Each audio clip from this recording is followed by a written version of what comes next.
এনসিপির আহ্বায়ক নাহিদ ইসলাম একটি বক্তব্য দিয়েছেন। তার বক্তব্যের পর থেকেই মূলত এই বিষয়টি নিয়ে বেশ আলোচনা হচ্ছে রাজনৈতিক অঙ্গনে। আমি তার বক্তব্যের কিছু অংশ একটু উল্লেখ করতে চাই আলোচনায় যাবার আগে। অতীতে ছাত্রলীগ করলেও এনসিপিতে যোগ দেওয়া যাবে বলে মন্তব্য করেছেন দলের আহ্বায়ক মোহাম্মদ নাহিদ ইসলাম। তিনি বলেছেন, অতীতে কেউ ছাত্রদল করুক, ছাত্র শিবির করুক, ছাত্রলীগ করুক, এটা আমাদের কাছে মুখ্য নয়। আজকে থেকে যখন কেউ এনসিপিতে আসবে তিনি এনসিপির সংগঠক, এনসিপির নেতাকর্মী হিসেবে কাজ করবেন, এনসিপির আদর্শকে ধারণ করে কাজ করবেন। বিভিন্ন রাজনৈতিক প্ল্যাটফর্মের নেতাদের এনসিপিতে যোগদান উপলক্ষে রোববার দলের অস্থায়ী কেন্দ্রীয় কার্যালয়ের সংবাদ সম্মেলনে এসব কথা বলেন নাহিদ ইসলাম। এর পাশাপাশি আরেকটি বিষয় আলোচনা হচ্ছে যে রিফাইন্ড আওয়ামী লীগের বিষয়ে কয়েকদিন ধরেই কথা শুনছি আমরা। আজিজ ভাই, আপনিও সম্প্রতি বেশ কয়েকটি লেখা এই বিষয়ে লিখেছেন, আমরা দেখেছি। আপনার কাছেই জানতে চাই আসলে এই বিষয়গুলো কি। প্রথম হচ্ছে এই যে হাসনাত, সে সংসদ সদস্য না, আইন পাশ হয়েছে সংসদে যে আওয়ামী লীগকে নিষিদ্ধ রেখে আপনার সন্ত্রাসবিরোধী আইন হয়েছে। তো আপনি সেই আইনকে উপেক্ষা করে সেখানে বলা আছে আওয়ামী লীগের যাদের নিষিদ্ধ করা হয়েছে, আওয়ামী লীগের সহযোগী সংগঠন, অঙ্গ সংগঠন, সমর্থক সবাইকে আইনের আশ্রয় নেওয়া যাবে, আইনের আশ্রয় আনা যাবে। তো আপনি যে এই যে বলল ছাত্রলীগের যে কেউ যোগ দিতে হবে, ছাত্রলীগ তো অনেক আগেই নিষিদ্ধ করা হয়েছে। তো তিনি আইন হয়েছে, আইন ভঙ্গ করছে না। আইন কোথায়? সরকার কোথায়? তাকে তো এখন গ্রেপ্তার করা উচিত রীতিমতো। সে সংসদ সদস্য হয়ে আইন ভঙ্গ করেছে। আপনি বলেন, আইন সে পাশ করছে, আইন সে ভঙ্গ করতেছে। এনসিপি করলে 7 খুন মাপ। এনসিপির কোনো ভবিষ্যৎ নাই। ইউনূস সাহেব এটাকে শেষ করে দিয়েছে। আপনি নেপালের আলোচনায় যাচ্ছি না, কিন্তু নেপালের উদাহরণ শোনেন। যদি এনসিপি ওখানের যে ছাত্ররা, তরুণরা যে ভূমিকা পালন করেছে, সেই ভূমিকা যদি বাংলাদেশে করতে পারতো, তাহলে তরুণরার পক্ষে আমরা থাকতাম, অন্য ছাত্রলীগ ডাকা লাগতো না, আমরাও আমাদেরকেও সুযোগ দিলে আমরাও যাইতাম। কিন্তু ওনারা এত বিতর্কিত হয়েছে, এই যে বলেন নিজে আইন পাশ করে আসে এখন এনসিপি করলে সব মাপ। এনসিপি কে? সরকার থেকে আসছে? এনসিপি কে? ছাত্রলীগ জমা দিলে কেউ যদি কয় যে তার বিরুদ্ধে মামলা করে যে আপনার এনসিপিতে কেমন করে যোগ দেওয়ালেন, আপনি আইন পাশ করে কি করবেন? Contempt court. আইন পাশ করেছে, সংসদ ভায়োলেট করেছে। আইন একবার অধ্যাদেশ পাশ হয়ে গেলে সেটা তো আইন। আপনার আইন মানে সংবিধানে যুক্ত। আপনি সেই আইন ভঙ্গ করতেছেন, আপনারা আইনে আশ্রয়, আইনে বসে থাকবে? অনেক আছে না, কোর্টে যদি মামলা করে দেয়।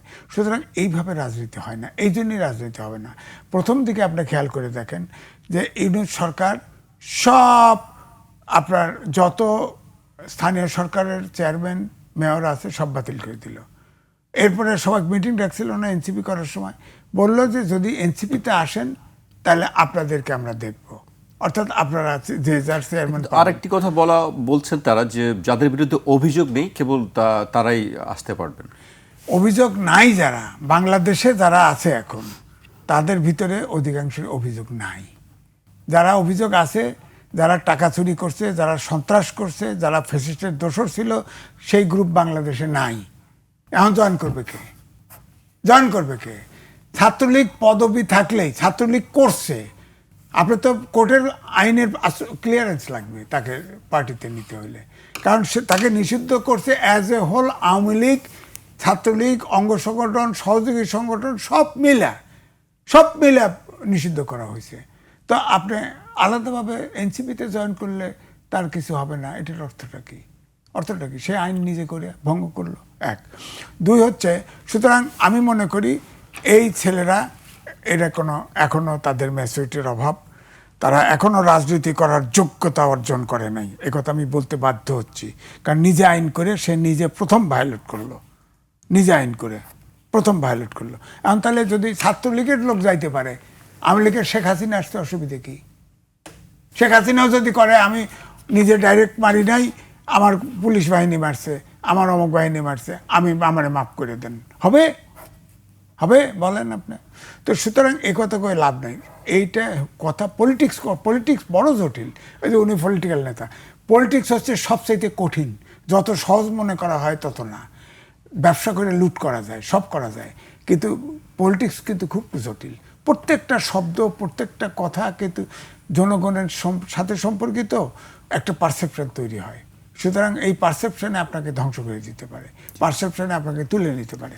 তো আপনি যেটা নেক্সট প্রশ্ন করেছেন আওয়ামী লীগ, দেখেন হ্যাঁ আমি বরাবরই বলেছি আমরা যদি গণতন্ত্র চাই, গণতান্ত্রিক সমাজ ব্যবস্থায় কোনো রাজনৈতিক দল আরেকটি রাজনৈতিক দলকে নিষিদ্ধ চাইতে পারে না। এখন আপনি যেটা বলছেন যে ধরেন আমাদের সাথে ভারতের প্রত্যাবর্তন চুক্তি আছে, শেখ হাসিনা প্রধানমন্ত্রী ছিল, তিনি পালিয়ে গেছেন, তার আরও অনেকেই পালিয়ে গেছে, প্রায় 1% ধরেন নেতারা চলে গেছে। এখন তাদের সব সমর্থক তো পড়ে আছে, নাহলে যে হাসনাত কই পেল লোক আছে তো, তাইলে জানে তো নাহিদ ইসলাম আছে তো, তাহলে জানে তো সে যে এখানে আছে। হ্যাঁ, তো নাহিদ ইসলামের প্রসঙ্গে একটা কথা বলি, যদিও এটা বলা উচিত না, রেজাল্ট হয়ে গেছে, আমি আইন ভঙ্গ হয়ে যায়।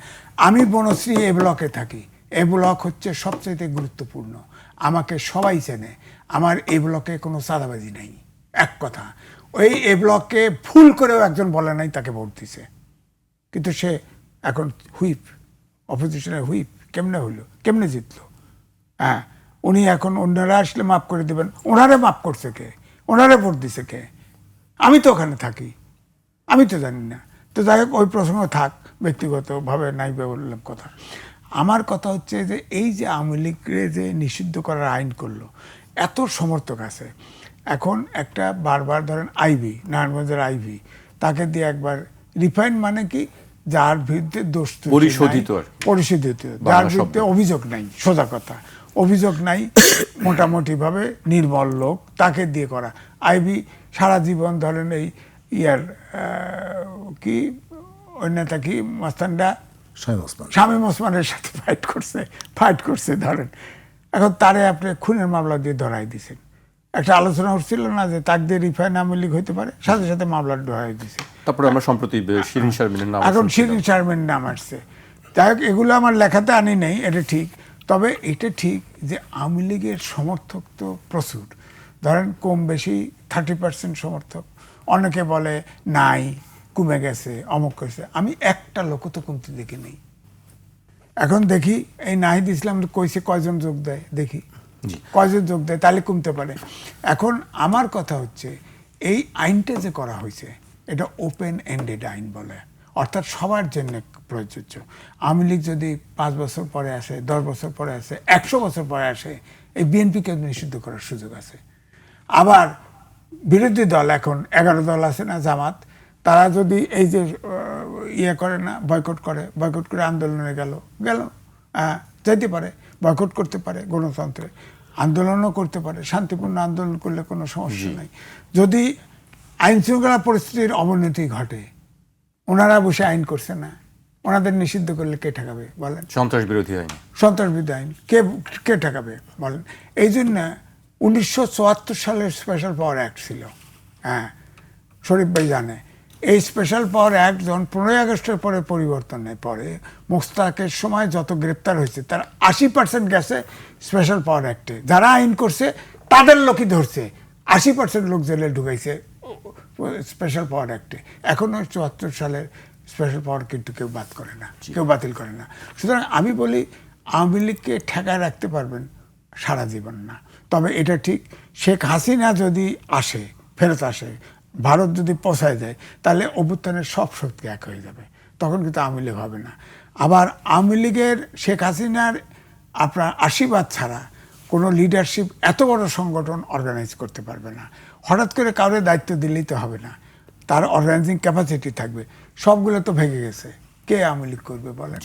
এই জন্য শিরিন শারমিনের কথা এটা আমি আগেই কইছি, যেদিন গ্রেপ্তার করে যেই মুহূর্তে জেলে ঢুকায়, সম্ভবত আমি বাংলা ভিশনে কথা বলতেছিলাম, আমি বলে দিছি যে তাকে দিয়ে একটা রিফাইন্ড আওয়ামী লীগ হওয়ার সম্ভাবনা আছে, কারণ তিনি জামিন পাবেন, এবং তিনি জামিন পেয়ে হয়তো, এই লোক তো ব্রিলিয়ান্ট লোকের মেয়ে, এবং সে তো ফার্স্ট সব, তো সে তো ব্রিলিয়ান্ট, সে তো অপরাধী না। হ্যাঁ, এটা বলতে পারেন সে ফেসিবাদের সময় সে স্পিকার ছিল, হ্যাঁ সে তো আসলে শেখ হাসিনা এমনভাবে দলটাকে দখল করে ফেলছিল, তার বাইরে কোনো কেউ কোনো কথা বলতে পারে নাই। তো এই জন্যে আবার এখনও দলের অবস্থা এইটি আছে, সমর্থকদের শেখ হাসিনা যদি এজাজত না দেয় দাঁড়াবে না।